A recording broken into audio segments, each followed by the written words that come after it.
Arigato your money. Thank you money. When money comes in, you say, thank you money for coming in. I had this opportunity to meet my mentor. His name is Wahe Takeda. So when I asked him to teach about money, he said his first lesson is forget about money. Because if you want money, you have to forget about money. You have to forget about what you can give to other people, how much service you can give out to the world, and then you receive money. So he was telling me not to focus on money because money is the end result of what we get after serving the world. So instead of focusing on what you get, you have to really focus on what you give. And our life is in the middle of giving and receiving. So unless we receive well, unless we give well, we can receive. So we are in this cycle of appreciation or resentment. Either cycle you're in, your life exists. So if you start appreciating your life about everything, including money, your life will be filled with money and appreciation. If your life will be filled with resentment, anger, and fear around money and also around life, your life will be also surrounded by fear and resentment and anxiety. So he taught me how to focus instead of just getting the end result of money. And he was very well respected because he was talking about philanthropy. So I'm teaching about happiness and money ever since. In my mind, wealth is an emotion. It doesn't really matter how much you have, how much you make. Because I've interviewed over the course of my career, I've interviewed many millionaires and billionaires, and some of them are very unhappy and very upset with everything. I'm sure you've met some happy ones and very unhappy ones.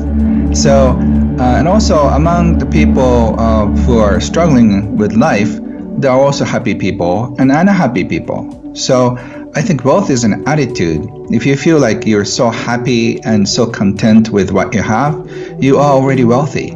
But if you have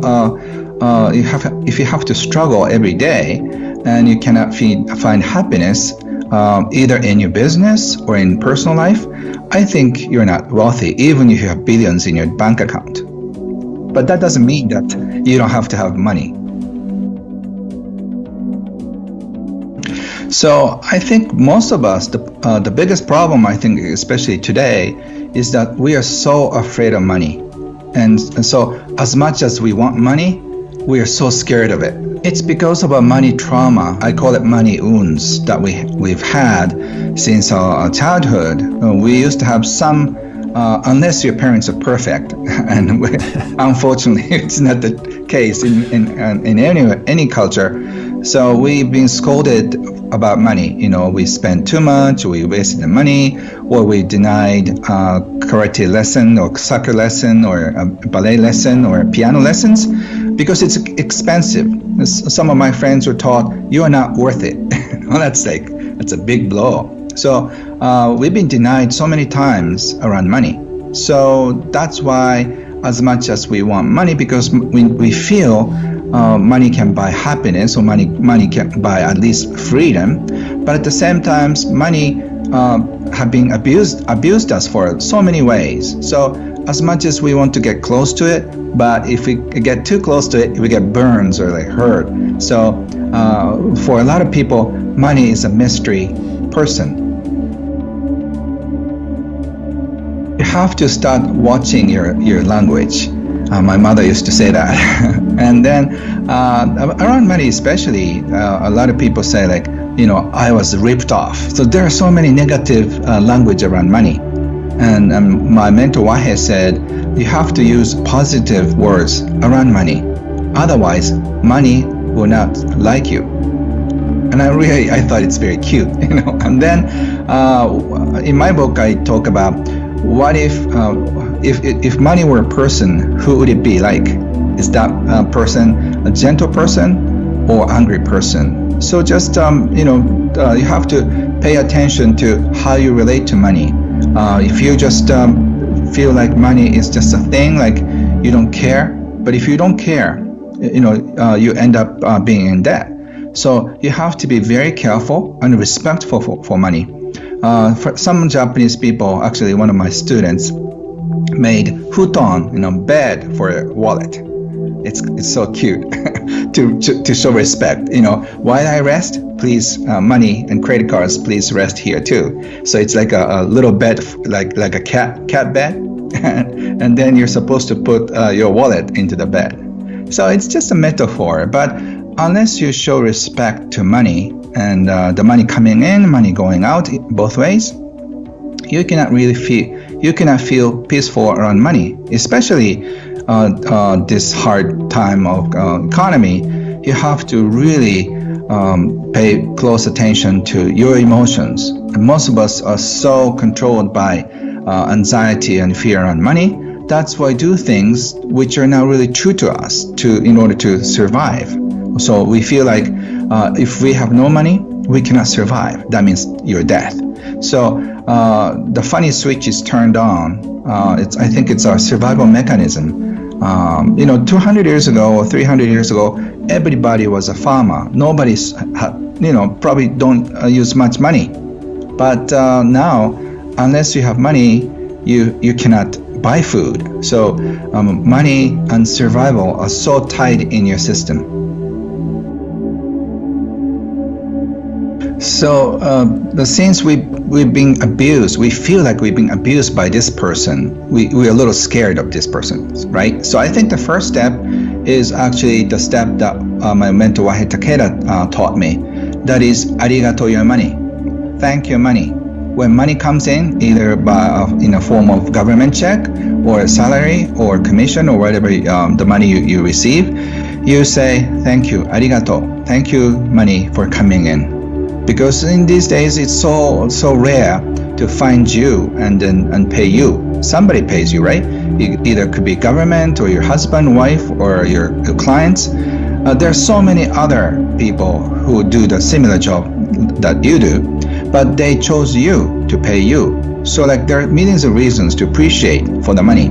So when money comes in, just say thank you, or arigato, or danke, or seishe, or whatever your language, or mercy, and then when you spend money, also arigato, because you're getting something for the money. And Wahei said, arigato in, arigato out. So it's almost like a karate kid teaching, wax in, wax out. So he said, arigato in, arigato out, if you do it for 2 months and then come back. So I wanted to have some stock tips or investment tips, or I expected something different. But the thing I got is arigato in, arigato out. And I practiced for 2 months and I felt genuinely happier. So I recommend anybody, just try it at least, because it doesn't cost you anything. And once you start appreciating money coming in, money going out, you start appreciating about other things. So this arigato in, arigato out opens a door to a new life, which is full of appreciation. And I think we definitely need that. Wahei said, appreciation melts fear and anxiety.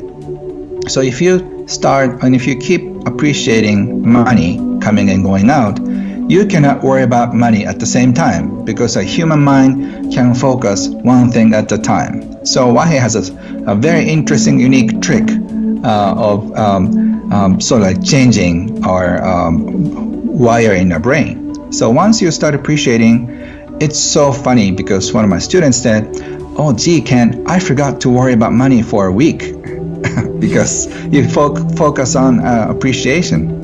Once you start appreciating, your life shifts too. For example, one of the readers on my book, she was a single mom with a low-paying job. She was working as a secretary. And then she came to me and she used to complain about her low-paying job. But after reading my book, she changed her attitude and she started appreciating about life and boss. And she realized that she didn't have a college degree, but she was hired as a secretary. So that's a big reason to appreciate her boss. Before, she was always complaining about him. And I think the feeling really probably came across to her boss. And she got a big raise in a few weeks. Once you start appreciating your boss, your clients, they appreciate you back. So in my 20s, the reason why I was successful was I was a little unique in so many different things. For example, when I was doing accounting consulting, I divided my clients to two groups. One, I do regular job. The other, I always bring something whenever I got to meet them, just a herb tea, Japanese tea, like a book, or just not super expensive. So in 6 months, I got so many referrals from the gift-giving groups. I didn't ask for any clients, right? But they gave me so many referrals. And the second, group, not so much. So I recommend everybody to start giving more, something a little extra, not like 30% more, but something to show your appreciation. And it doesn't really matter if you're a florist or cleaners or business lawyers or a dentist. If you start giving something, you get more. So this is the law, I think. If you give more, you receive more. And then there is one more extra reason to appreciate about. So your life would shift. So your whole energy would be so different and so content. And I think people want to do business with happier people. People don't want to go with people who are very depressed. So the people with the radiance of appreciation often attracts more people and more opportunities. So this is not a new age or a spiritual thing. It's a practice to appreciate more. So what you appreciate appreciates. And I think it's so simple. So start appreciating about money is the first step, and then second step is start appreciating what you have. And if you start sharing what you have, I call it gift. All of us have gifts. I've written probably like half of my books, 20 books on how to discover your gifts and monetize them. Because each of us is born with a special gift, and there's something to be shared with this planet.